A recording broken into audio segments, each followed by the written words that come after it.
What's up everyone, Lion Roar here, and we just got a brand new clan in Bloodline Heroes of Lithis. It is the MARROWBORN clan. So of course I'm going to do a full breakdown.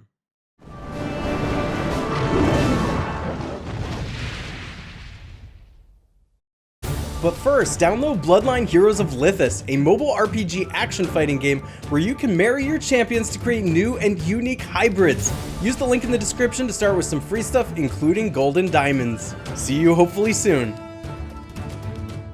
Alright, so as usual, I like to take a look at the trait first, and it is called Bone Blade. So this is a trait that says at the start of the battle, back row allies' damage is increased by some percent. Of course, the higher the rarity, the higher that percent's going to be. And that's for 20 seconds. This effect cannot be dispelled or stacked. So I think this trait is pretty good for those big damage dealing types of heroes that you've got, you know, the big punishers on your team.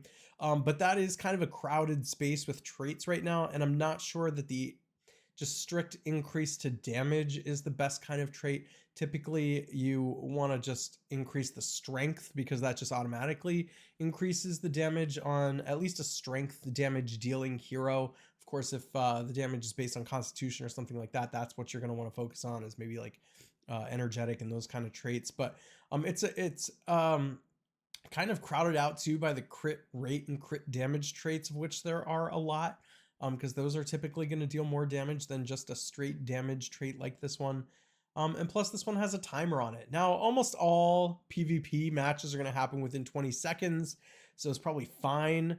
If you're looking for one more damage dealing trait to stick on, then this is fine. But as you can probably tell, I'm not advocating that you chase this clan just for the trait. It's going to depend on what their skills are. So let's take a look at the individual champions. And I'm going to start with the male first, and just note these are rangers, so you can get that special sprite skill that will cause them to deal even more damage. So if you have that, even better for both the male and the female. Let's look at the passive for the male first, because that's usually the first thing that impacts the battlefield. When an enemy's current constitution drops below 70% for the first time, triggers perception and deals damage equal to 550% of the caster's strength, reducing the target's constitution cap by 30% for 10 seconds. During this period, the target's chance to take a crit hit increases by 20%. That is an incredible passive that deals that much damage, not only dealing damage, but inviting more damage to be dealt. I like that a lot. That's definitely something I like to see on a hero. Extraction Curse is the active skill. Extracts the target's marrow, dealing damage equal to 720% of the caster's strength and applying silenced effect for 4 seconds.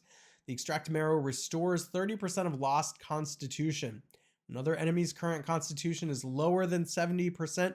These effects will also be triggered on them. So now we're dealing a lot more damage and applying some control effects here, and also potentially healing. This guy is already looking so good, and we haven't even gotten to the ultimate yet. Marrow Mutation deals true damage equal to 1000% of the caster's strength to the target and mutates their marrow for 10 seconds. During the mutation, the target cannot receive healing from their allies. When the other enemy's current constitution is lower than 70%, these effects will also be triggered on them. Wow, guys. This is so much damage. I have a feeling that he is probably going to be rivaling the female Dire, just based on what I'm looking at here. Now, I haven't summoned for these heroes yet. I haven't tested them out, but at least on paper, this is looking to be a really strong damage dealer. And as you can tell, we see this is a strength damage dealer over and over again. So you're just going to want to load up on brutal and aggressive.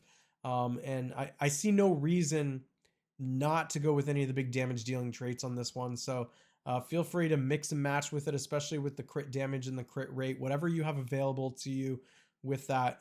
Just deal damage. That's what he's here for. You don't need to try and protect him or keep him alive at all. Use your other heroes to try and do that for him. He's your big damage dealer on your team. Plus, I want you to note something here.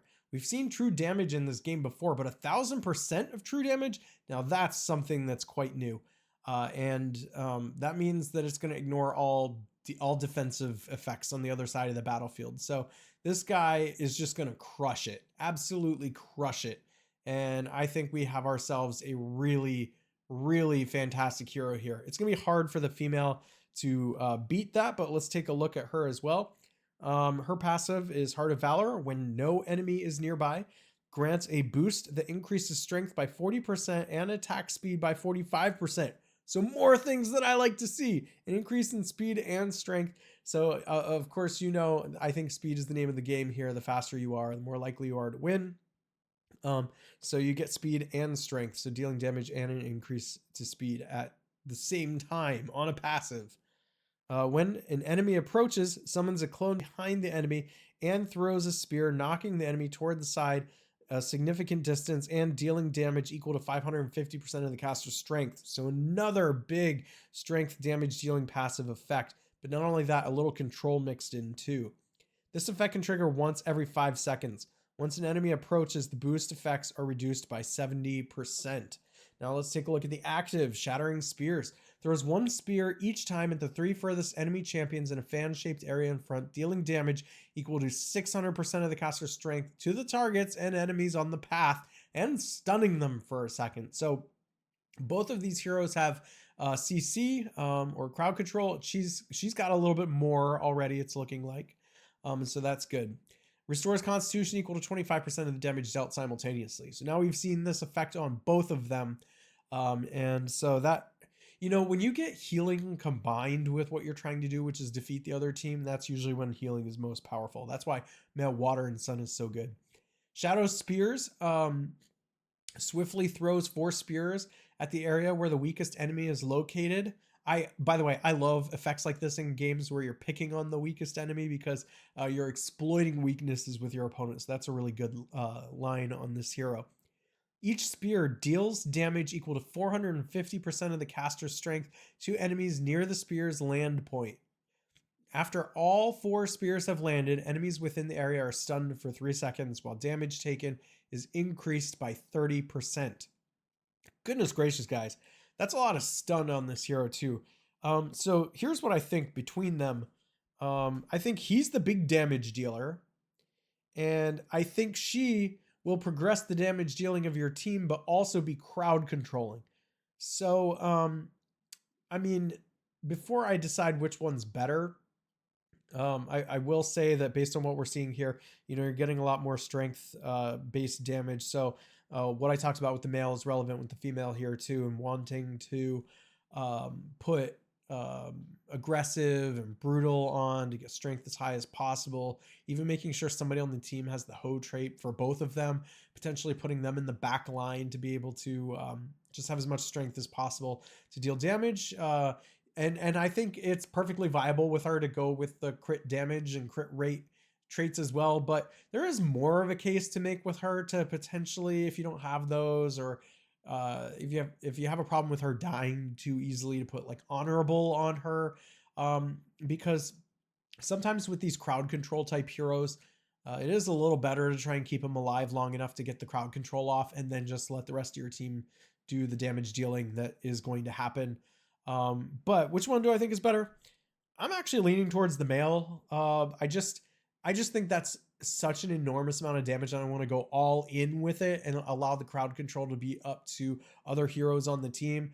I'm not sure we have a hero like this in the game that deals as much damage, so I'm excited to try this out. We'll have to see. I mean, obviously female Dire is just so good at what she does already. It remains to be seen if he can beat her out or not, but yeah, they've been releasing heroes like this one after another where you're getting a lot of that in there. However, I do think that the female is almost as good. Of course, this is all speculation. This is without having tried, but I kind of want both.